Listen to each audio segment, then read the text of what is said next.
In Israel, there's been a somewhat quiet return to the areas that were evacuated along the borders with Gaza and Lebanon in the immediate aftermath of the attack on October 7th. Shalom, my friends. This is the Kiva Gertz with Israel in 5, where we give you everything Israel in 5 minutes. Please like and subscribe. And if you have any questions, want to keep the conversation going, please do so below in the comments. This war went on for 2 years. We have a ceasefire now. We'll see where that goes. We'll see if the war will return or if the ceasefire will hold. But in the meantime, for many weeks now, and even many months in certain areas, Israelis who lived in the areas along the Gaza Strip and the border with Lebanon, people who were evacuated from their homes immediately in the aftermath of the vicious attack on Israel by Hamas and the barrage of rockets that started on October 8th, 2023 from Lebanon, from Hezbollah.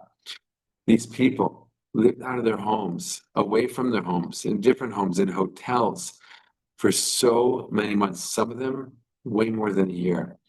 And in the past weeks and even months, there's been this somewhat quiet return to these communities where people are going back, trying to pick up the pieces and rebuild their lives. Now, in some cases, the houses were still intact. They could actually go back into their house. In some cases, that's not the reality. Their houses were either damaged or completely destroyed, either by Hamas on the first day of this war on October 7, 2023, or by Hezbollah rockets that were shot, that were fired at Israel for months and months and months, right, after the war began. Whatever the situation is, people are returning. They want to go home. They want to go back to the place they know, where they know, what their kids know, where their kids grew up, where they raised their kids, right, with their neighbors. And in some communities, you have about 80 to 90% of people returning. I have a niece who is volunteering, who's working, I should say, on a farm right on the northern border with Lebanon. And she said the people there in that community have returned almost 100%. Many of the foreign workers who fled at some point because of the war have come back to work.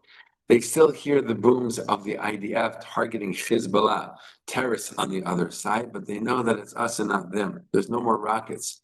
And they can come back and they can feel safe and they can feel secure.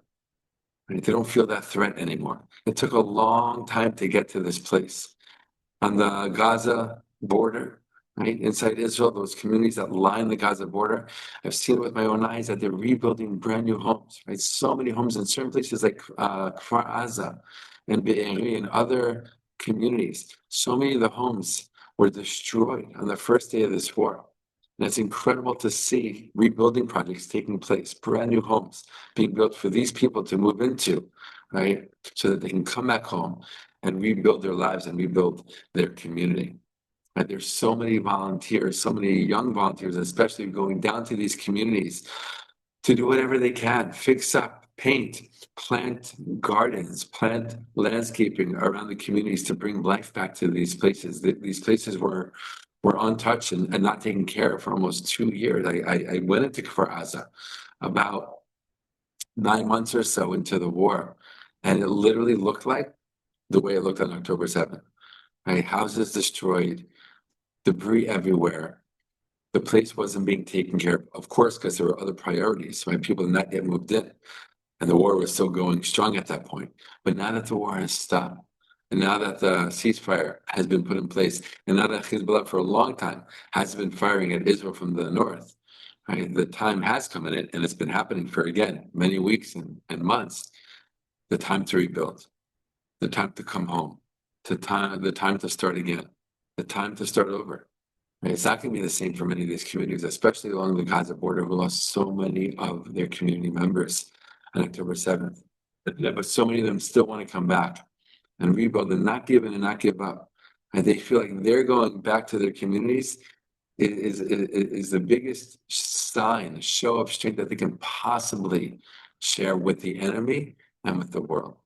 And it's important for them, it's important for the nation, it's important in so many ways on so many levels. And it's a beautiful and inspiring thing to see happen here in Israel. The people are returning home, rebuilding their lives, right, and committing to a future, right, that will bring strength to themselves, strength to their communities, and strength to the entire nation. All the best, my friends, and be well.